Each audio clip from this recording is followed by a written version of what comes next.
Indication to me that the attitudes that I have witnessed over several decades of witnessing are definitely changing. This is an impressive program, and I think that the people who put it together are to be congratulated and thanked. Last month you heard from a very good friend of mine, Judge Tom McCarthy, and I don't know exactly what he told you, but I know he spoke to you regarding choices and the importance attached to all the choices that young men will have to make as they move on.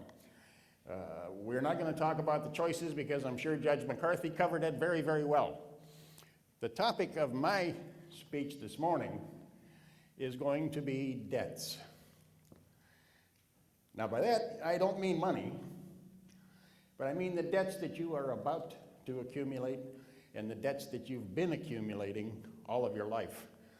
And just exactly how are you going to repay those debts? When I got out of high school, which was 49 years ago, I can't hardly believe that, but it was 1962, I had a full-time job lined up, started the day after graduation. I made a deal with my dad. I said, if you will provide me with a car and the insurance, I'll pay my college tuition and books myself, because I had the full-time job. Well, it worked. Actually, he got the better end of that deal, because there wasn't much of a car. But it was transportation. It worked very well until I got to the last year. And with lab fees and tuition and books and everything, I just couldn't save enough to pay the bill. So I had to go back to my dad and get a little more help, which he readily gave. He paid the tuition the last year. And I figured all along I would have to pay that back to him because that was our deal. So after graduation from college, I said, well, Dad, how are we going to work this out so I can pay you back? My father says, son, you cannot pay me back. You owe me way too much. What you owe to me, you need to pay to your children. And that was my very first exposure to the concept of pay it forward.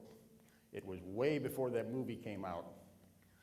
But it instilled in me the idea that for all that I owed him, I was definitely in debt, deep in debt, and that those debts have to be paid.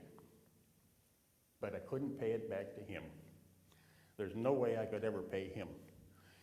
So he instilled in me the realization that I was going to have to build my character by repaying my debts. And the debts have just piled up and piled up and piled up all of my life, and I'm still working on getting them paid. After I finished with college, I went into the Army, and I was in the Army 4 years. That sealed that whole decade between college and the Army. They used up the 60s for me. But that was the decade when the hippies came on the scene. The day I got out of high school, I don't think we'd ever heard of a hippie. And by the time I got out of the Army, we knew them very, very well. This was a generation that was not satisfied with anything on this earth. Everything was wrong. They criticized everything from the government, the environment, everything was bad. Living out of the back of a van, carrying signs saying, make love, not war, and looking like they weren't capable of either. But they were very, very self-indulgent, very self-centered, focused inward. It was their own wants, their own desires that were being pushed. And that landed clear through the 70s. Finally faded out because they really didn't accomplish anything. They complained about everything, but they didn't fix anything. So eventually the movement had no strength and it just faded away. But it moved right into the yuppies. So from the hippies we went to the yuppies. Now the yuppies wore the shirts and ties. And they were the gimme, gimme, gimme generation. Had to have a bigger house, had to have a fancier car, had to buy all the toys, had to have snowmobiles and jet skis and motorcycles and motorhomes. And they, but again, they were very self-centered, very inwardly focused, and everything they did was focused on acquisitions of things. So I think both the movements really produced a lot of people who lacked character. What really is character when we talk about men of character? What are we talking about when we're talking about character? I think it's that part of you that answers the question who rather than what. Who is what's important in your future, not what. I'm sure many of you have decided already what you want to do for a career. Possibly even what college you want to attend or what trade school. And I think that's totally unfair for anybody to expect that at 17 or 18 years old, you are able to decide what you want to do for a career when you haven't worked in that field. And I can tell you that of the 6 guys that I ran around with in high school, only one of us is still doing what he was educated to do. And he's a doctor. He's an anesthesiologist. All of the rest of us have made major career changes. We thought we knew for sure at 17 or 18 what we wanted to be. I wanted to be a mortician. It says on the sheet here, I went to Pittsburgh Institute of Mortuary Science, served my internship, took the state boards, the whole deal. But after 2 or 3 years of working in that field, I decided this was not the best career for me. I had made a big mistake. No problem making a mistake, we all make them. When you make one, you change it. So every guy that I ran around with in high school, except one, has changed his career. None of that education was wasted. But the point is, if you do make a mistake, you need to change it. Don't live with it. Have the courage to change it. So what are these debts that I referred to? You're already accumulating them. You know for sure what kind of a debt you owe your parents. I mean, from the time you were an infant, incapable of even moving, they have taken care of you. You've been fed and clothed and housed. They've taught you the values that you have thus far. You are deeply in debt to them. But like my father said, you can't pay them back. You owe them way too much. So the debt you owe to them, you pay to your children. You've acquired a debt to the United States of America. You may not realize it, but you are extremely lucky to have been born in this country. I've seen some foreign countries where the situation is unbelievable. Maybe you've seen some of that on television, I don't know. It doesn't really sink in just seeing it on TV. But you are in debt for being born in the greatest nation on this earth. Well, it's not perfect. Long ways from it. Winston Churchill said, democracy is the worst form of government on the earth, except for all the others. We're not perfect. A lot of opportunity for you to improve upon what we've already created. So it's not perfect, but you are in debt to this country, and you need to find a way to pay that debt. You can do it through military service, but you don't have to. There's all kinds of other ways you can serve. You are in debt to your teachers, and I think you know that. These are a lot of dedicated, hardworking people who have given of themselves to create an education for you. How do you pay them back? How do you ever pay that debt to your teachers? The only way I know is you've got to teach something to somebody else, not to the teacher. And it doesn't matter who you pay it to, but you need to pay it. That's part of your character. That's a man developing character. How about your coaches? The debt you owe your coaches. You may think that what they did was teach you how to play football. I couldn't play football. I was way too skinny. I didn't weigh enough to hardly hold me in my shoes. And we had a huge football team, so it was out of the question. At 6 feet tall and 130 pounds, they'd have killed me. So I didn't play football. But your coaches have taught you to play football, taught you the tactics and the strategies, taught you how to tackle, taught you how to catch a pass. But that's not what it's all about. The coaches have also taught you about courage. Now, I don't mean the physical courage. Mark Twain said there's a profound shortage of men who are splendidly brave. He wasn't talking about physical courage, because that's cheap. You can get that all over the place. Lots of guys have that. You can stand up and take a hit on the football field. That's physical. But you may not realize it yet, how much courage it takes for a young man to step onto the field of play suited up and risk his reputation and embarrassment with potential failure. What if you drop the pass? What if you fumble the ball?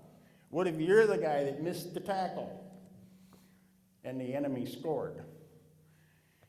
You take a huge risk when you step on a field in front of several thousand fans and place your reputation at stake.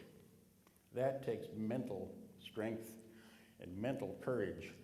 And they've instilled in you the basis upon which you will have the courage for the rest of your life to do the things that you need to do what's right.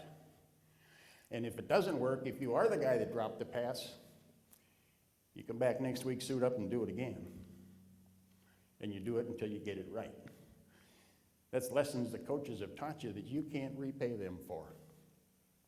How are you going to pay those debts?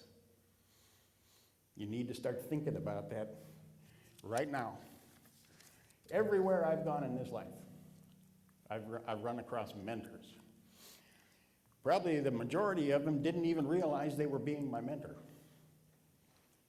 But if you keep your eyes open, you're going to be exposed to men of character that are worthy of emulation, that are worthy of being imitated. You want to watch for these guys. It's not hard to spot them. They stand out. They're not just ordinary men. These are men of character. That's what we're here to talk about, is how to make you men of character. So that in the coming years, the high school seniors will look at you and think, there's a guy worth imitating. There's a guy that pays his debts. There's a guy that's on the ball. So how do you pay the debts back? Like I said, you need to find somebody else to pay them to. You need to be a part of something that's bigger than yourself. That's where the hippies missed the boat. They weren't thinking about anything but their own feelings. That's where the yuppies missed the boat. All those toys accumulated in the garage, the fancy car, the house, the bank account, that will not make you happy. That'll amuse you. That'll take up some time on a Saturday afternoon, but it will not make you happy. What'll make you happy is knowing that you are a man of character, that your life has been well spent, that you've been a blessing to those around you. That'll make you happy. All kinds of ways you can do it. I told you before I couldn't play football, but I was a pretty fair baseball player. I was a catcher. Mediocre at the plate, mediocre on the bases, but I loved playing baseball. So a number of years after I was out of school, I decided I would give a little bit back by becoming an umpire. What I noticed was that half the time they were getting some dad down out of the stands, and they didn't know how to umpire, actually didn't even know all the rules, but they kind of fumbled their way through it. And in the end, the youth got gypped with bad calls, misinterpretations. So I thought, well, I'll become an umpire. I went to seminars with the major league umpires. I studied hard. I worked on technique. And no brag to say, I became a pretty good umpire. Now that the kids deserve it. Now that this is one way I can repay the debt that I owe, is I'll give these kids good officiating. I had 14 years of some of the most fun I've had in my life. And what happened was, in attempting to pay back the debt, I just got myself deeper into debt. It didn't work. And that's been my problem, as it seems the harder I work at paying these debts back, the more deeply in debt I get. And it's been a wonderful ride. I can't tell you how great life has been for me, and I hope it is for you. Before I wrap it up, I'll tell you a quick story. Guy dies, and in due course, he ends up going to heaven. St. Peter, as the tradition goes, meets him at the gate. He said, well, first thing we do is give you a little tour, little orientation. He said, we're walking down this hall here. The first room on your right, this is the robing room. You have an appointment here at 2 o'clock to get your angel's robes, and they'll get you all fitted up real nice. And the next room down the hall, this is the wing shop. This is where you get fitted for your wings. And right next to that is the flight school. You have an appointment there for your first flying lesson tomorrow afternoon, and they'll teach you how to fly. And the next room down here is the music room. Angels play harps. So Thursday morning you have a harp lesson, so you can learn to play the harp. And then the next room down here is the conversation room. You'll see some familiar figures in here. He said there's Franklin Roosevelt sitting there talking to Lincoln, and Henry VIII. They're discussing, I'm sure, politics. And there's some philosophers over in the corner. Socrates, Sir Thomas More, Blaise Pascal. That's an interesting conversation. And by the way, you're invited to join in anytime. You can speak to any of these people. Now, before we wrap it up, would you like to meet God? The guy says, is that possible? He said, well, sure. He knew you were coming. He wants to see you. So the man was escorted into the presence of God. God welcomed him in, said he hoped the tour was going well and he was comfortable. He said, by the way, do you have any questions? The guy thought about it a minute. He said, you know, I do. With all due respect, and I mean this in the most positive way, he said, I've just come from Earth, and I'm sure you're aware that it's terrible down there. There's wars going on. People are shooting each other and dying. There's kids dying of disease and starvation. There's famines and floods. There's persecution and oppression all over the place. With all of this trouble, why don't you send them some help? God kind of smiled and looked at him and he says, I did send them some help. I sent you. What did you do? Make you stop and think. Sooner or later, you're going to have to answer for everything you did. Now, what are you going to do? You're going to be a man of character, or are you going to be a hippie or a yuppie? You've got the choice. I have a hope for each one of you. My hope is that a lot of years from now, when you're old men, like me, and you're about to take your last breath, I'm hoping that with that last breath, you will be able to say, I worked hard, I played hard, I was a blessing to everyone I met, and I only lived once, but once enough. Thank you very much.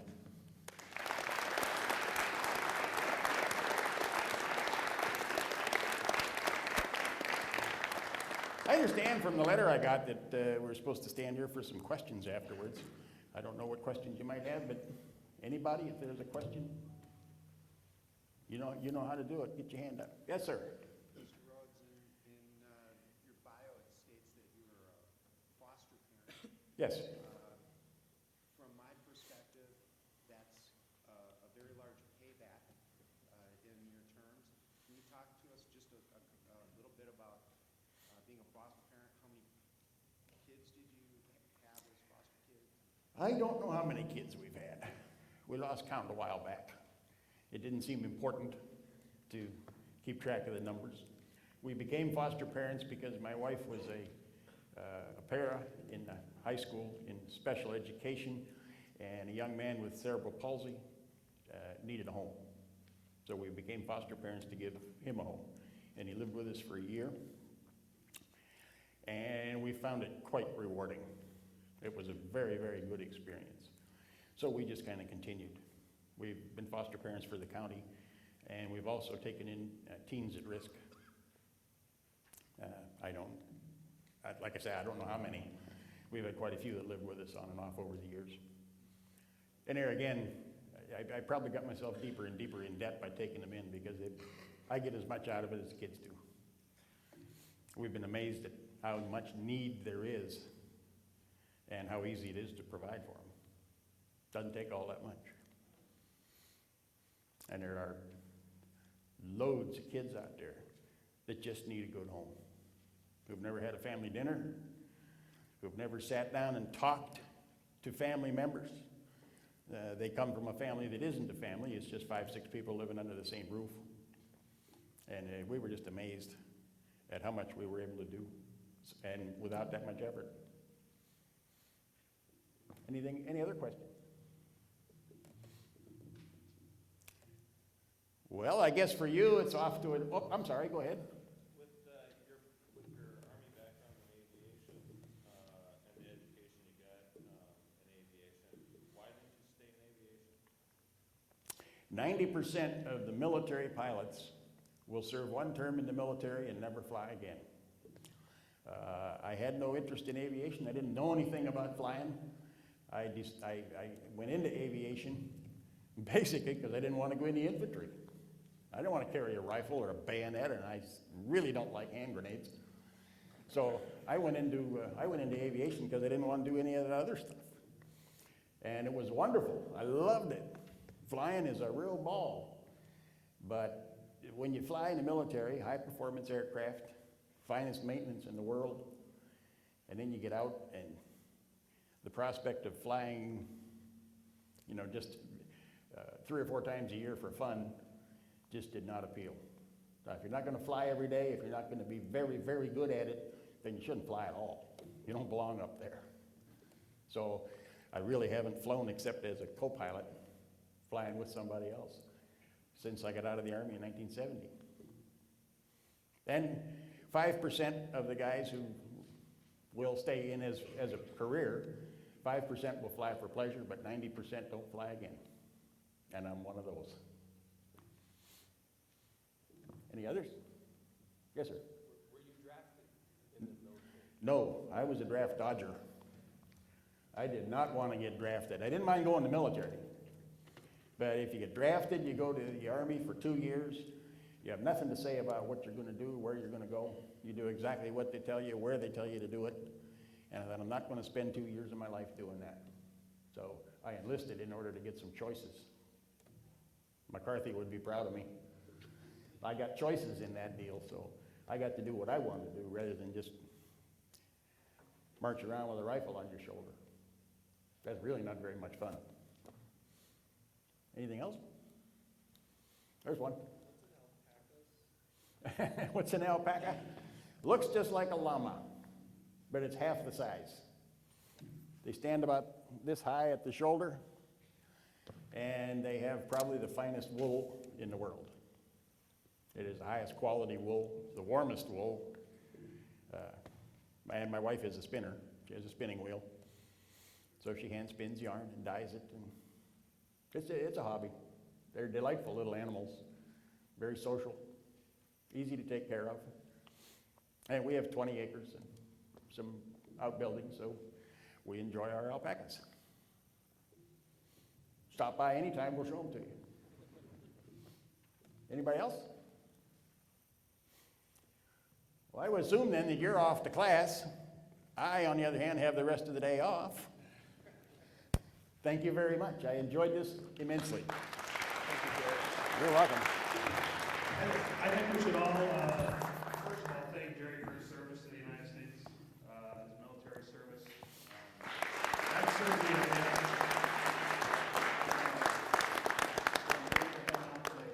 The next program will be March 24th.